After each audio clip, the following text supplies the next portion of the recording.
Hi friends, कैसे हैं आप सब। आई होप कि सभी अच्छे होंगे।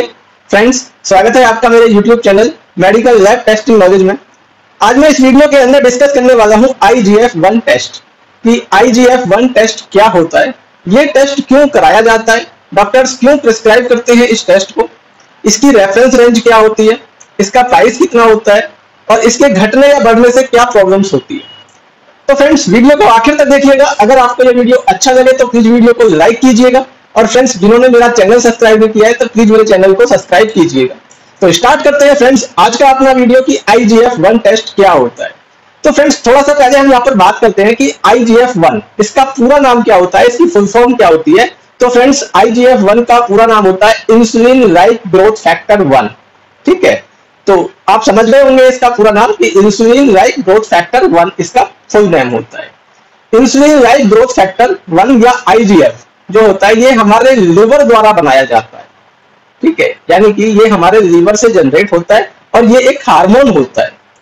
ठीक है, ये प्राकृतिक रूप से ब्लड में पाया जाता है या ब्लड स्ट्रीम में रहता है और ग्रोथ हार्मोन यानी कि जो GH होता है, ग्रोथ हार्मोन के प्रभावों को कंट्रोल करने में मदद करता है, जो हमारा IGF-1 होता है। ठीक है, एक साथ ये दोनों हार्मोन IGF-1 और जो हमारा ग्रोथ हार्मोन है, दोनों मिलकर हमारी बोन्स और टिश्यू के विकास में हेल्प करते हैं।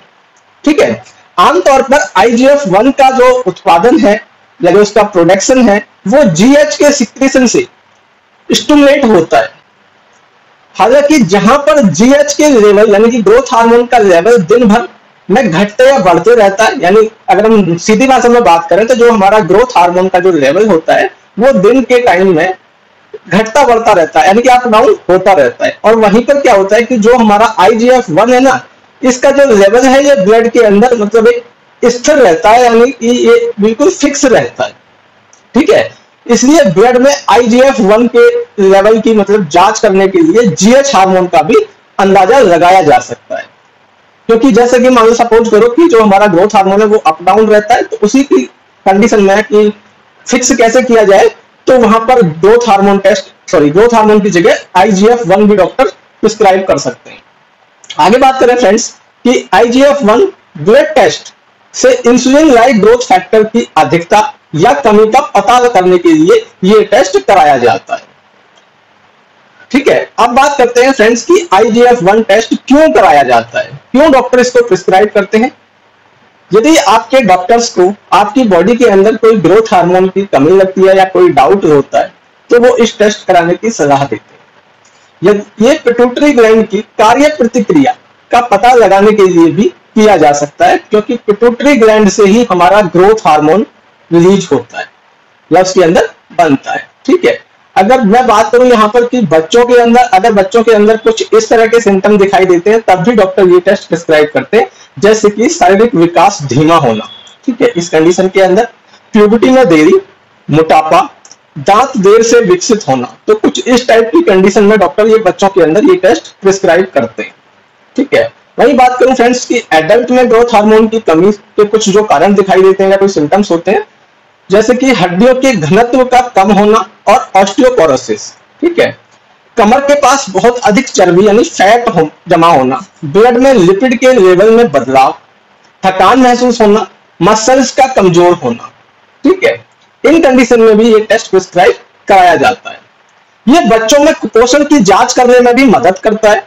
ठीक है, कुपोषण से बच्चों के ब्लड में IGF-1 का जो लेवल है वो कम हो सकता है। बहुत ही कम मामलों में ये टेस्ट ग्रोथ हार्मोन के अत्यधिक सिक्रेशन की जांच करने के लिए किया जाता है। ऐसे मामलों में ये टेस्ट अन्य डिसऑर्डर जैसे कि जंगेटिज्म और एक्रोमेगली, ये दो डिजीज के नाम है, तो इनका पता लगाने के लिए भी फ्रेंड्स ये टेस्ट कराया जाता है। जंगेटिज्म बच्चों में होने वाला एक हार्मोनल डिसऑर्डर है जिसमें अत्यधिक ग्रोथ हार्मोन बनने के कारण शरीर का असामान्य रूप से विकास हो जाता है। एक्रोमेगली एक हार्मोन डिसऑर्डर है जिसमें पिट्यूटरी ग्लैंड अत्यधिक ग्रोथ हार्मोन बनाने लग जाती है। ठीक है, तो इस तरह की प्रॉब्लम्स को भी चेक करने के लिए ये IGF-1 टेस्ट कराया जाता है। अब बात करते हैं फ्रेंड्स कि इस टेस्ट को कराने से पहले कोई खास तैयारी की जरूरत होती है। फ्रेंड्स, इस टेस्ट से पहले किसी भी तरह की कोई खास तैयारी की आवश्यकता नहीं होती है। हालांकि कुछ मामलों में डॉक्टर्स आपसे टेस्ट के बारे में कराने से पहले कुछ आपकी फैमिली हिस्ट्री या इस तरह की चीजें पूछ सकते हैं, या फिर अगर आप कोई मेडिसिन, कोई सप्लीमेंट, ठीक है, कोई न्यूट्रिएंट्स वगैरह अगर ले रहे तो उसके बारे में अपने डॉक्टर्स को एक बार जरूर बताइए। क्योंकि क्या होता है ना, कुछ मामलों में या कुछ मेडिसिन या कुछ सप्लीमेंट की वजह से हमारे रिजल्ट में भी फर्क आ जाता है। और फ्रेंड्स, इसका बात करूं मैं सैंपल कैसे लिया जाता है, तो ये ज्यादातर डॉक्टर्स इसको एम्प्टी स्टमक यानी खाली पेट प्रिस्क्राइब ज्यादातर करते हैं कि ये टेस्ट आप खाली पेट कराइए। बाकी सेकंड होता है डॉक्टर के ऊपर डिपेंड कि वो किस तरह से आपकी रिपोर्ट्स देखना चाहते हैं। बात करते हैं फ्रेंड्स इसके सैंपलिंग की, तो इसका जो सैंपल लिया जाता है वो ज्यादातर जो हमारी सीरम सेपरेटिंग ट्यूब होती है, जिसे हम SST ट्यूब बोलते हैं, उसके अंदर इसका सैंपल लिया जाता है।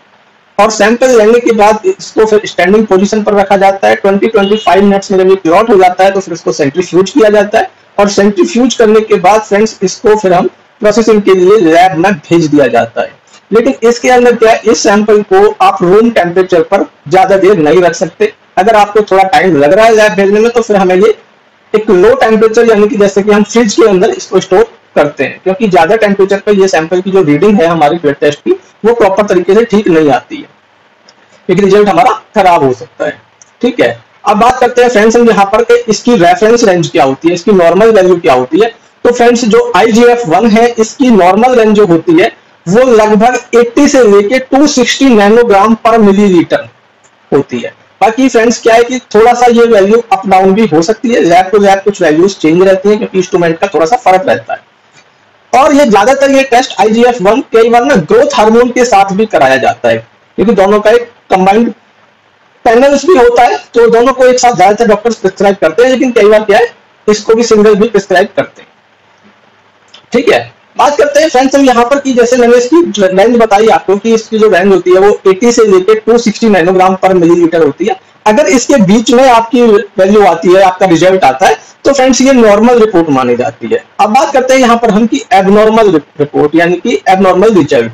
IGF-1 के एबनॉर्मल रिजल्ट या सामान्य रिजल्ट से अधिक होंगे या कम, जो कि कुछ कंडीशनों में हो सकता है, जैसे कि फ्रेंड्स लिवर डिजीज। ठीक है, तो लिवर डिजीज के अंदर भी इसका जो रिजल्ट है वो अप डाउन हो सकता है। अनकंट्रोल्ड डायबिटीज मेलाइटस, तो इस कंडीशन में भी फ्रेंड्स इसका जो रिजल्ट है वो अप डाउन हो सकता है। थायराइड ग्लैंड पर्याप्त क्षमता में काम न कर पाना यानी कि हाइपोथायराइडिज्म की प्रॉब्लम, उस कंडीशन में भी इसका रिजल्ट अप डाउन हो सकता है।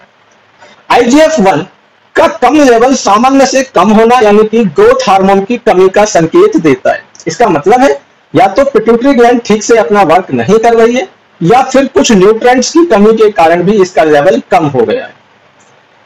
IGF-1 के अधिक लेवल का मतलब है कि ग्रोथ हार्मोन का जो प्रोडक्शन है, उत्पादन है, वो बढ़ गया है, जो कि पिट्यूटरी जो ग्लैंड का जो ट्यूमर है उसका भी कारण हो सकता है। बाकी फ्रेंड्स ज्यादा डिटेल के लिए आप अपने डॉक्टर्स को एक बार ये रिपोर्ट्स दिखाएं, क्योंकि कुछ और कारण की वजह से भी ये हार्मोन्स बढ़ जाता है। ठीक है, तो फ्रेंड्स अगर आपको ये मेरा वीडियो अच्छा लगा हो तो प्लीज वीडियो को लाइक कीजिएगा, और फ्रेंड्स जिन्होंने मेरा चैनल सब्सक्राइब नहीं किया है तो प्लीज मेरे चैनल को सब्सक्राइब